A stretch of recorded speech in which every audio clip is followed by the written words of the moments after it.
Minister, let me firstly put my green credentials on the record. I have sold commercial green energy solutions. I was part of a consortium that successfully lobbied in Brussels for changes to alternative fuels feedstock specifications. I am no climate denier. You, Minister, have warned us on many occasions about the urgent need to address climate change. Well, Minister, I have a warning of sorts for you. I have outlined in this House to both the Taoiseach and the Taoiseach the lack of funding that is being directed to the South East region and its population. As a partner in government, you bear responsibility for this also. You are almost halfway through your government term, Minister, and the pattern is now set. We have seen you in action.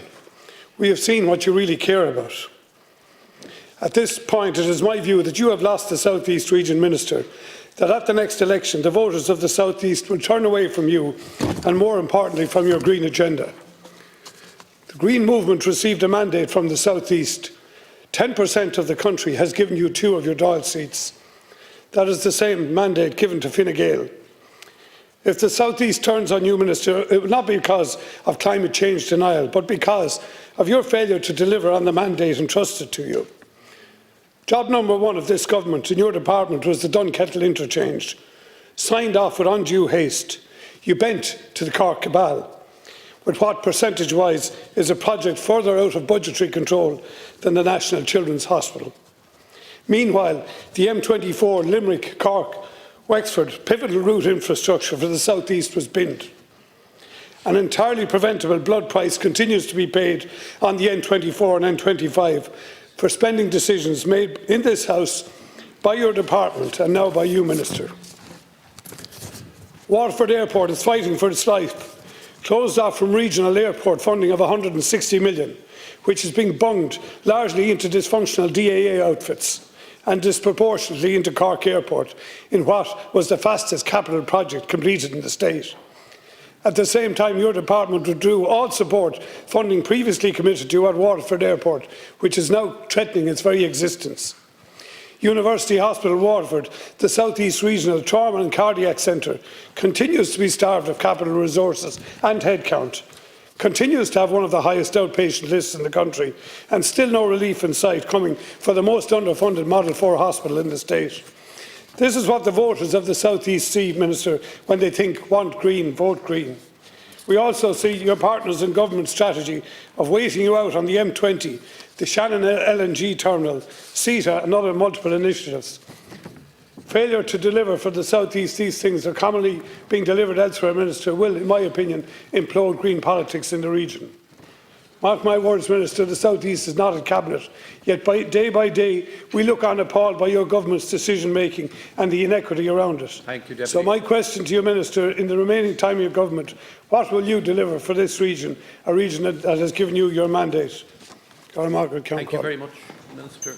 Can I say, for a start, I don't think any deputy in this House needs to explain or burnish or think one is better than the other in terms of green credentials. I think actually, like in our country, there's broad, widespread consensus understanding that the science is real and the likes of climate change, we have to act. I read in detail, as well as attending some of the debates yesterday, and while there's heated debate and discussion on some of the policy solutions, the underlying problem, including deputies from the Rural Independence Group, when I read their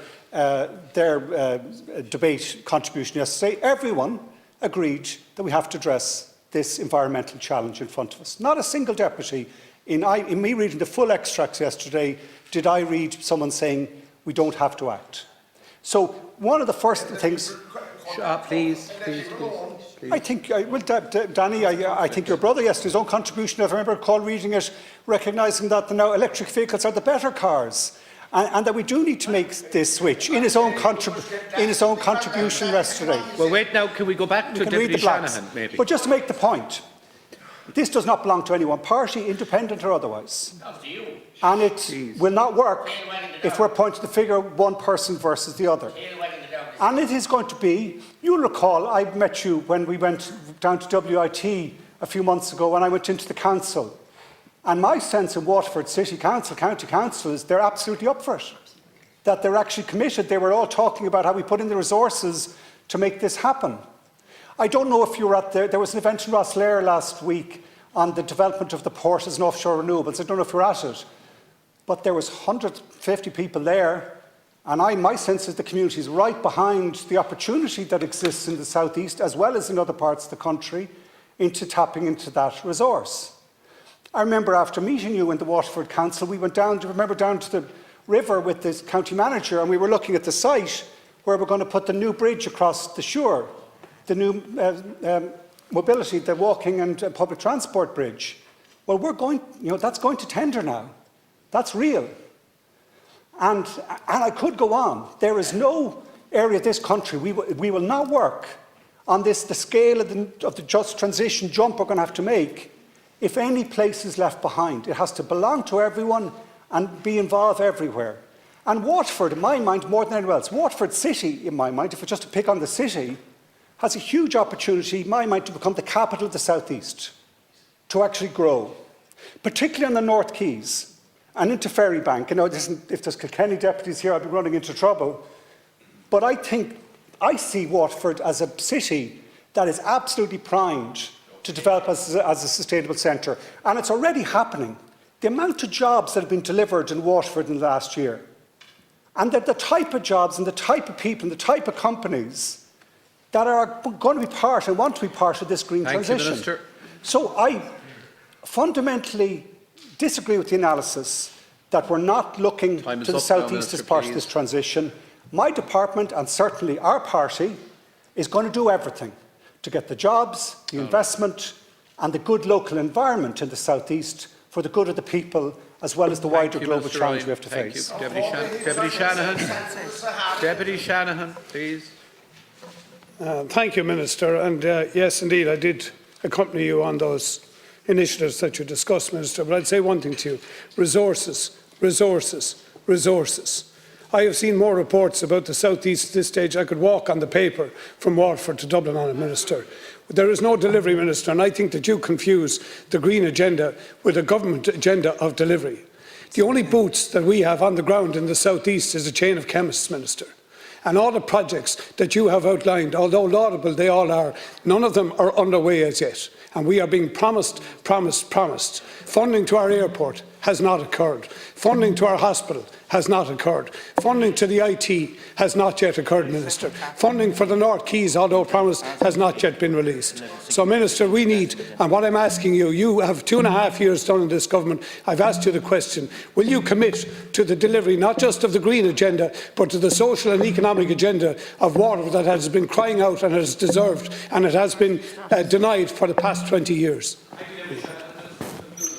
Some of my colleagues' words are ringing my ears to point out the truth, as I understand it, that the emergency department in Waterford Hospital is the top rated in the country.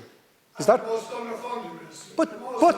But in terms, if I'm a patient, what I want to be is in the very best centre, and what I hear told is that Waterford is the best. The longest waiting list, Minister, the best in the country. The most underfunded Model 4 hospital, Minister, in the country. So it is patently obvious we are very efficient, but we are totally under-resourced.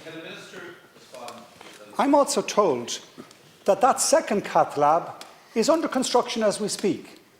Now that's resources being deployed. Would you agree? 2010, Minister, that commitment was given. That's a real example. Third example, it's being built as we speak. Third example, God Almighty, this was called for a long time.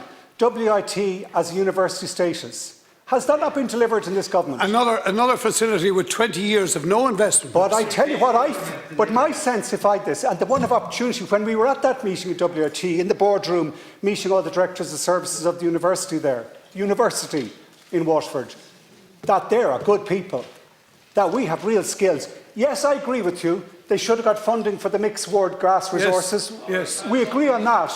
But don't underestimate the skills in that institution. Don't underestimate the rise of Waterford under this green agenda. That's the story of our future.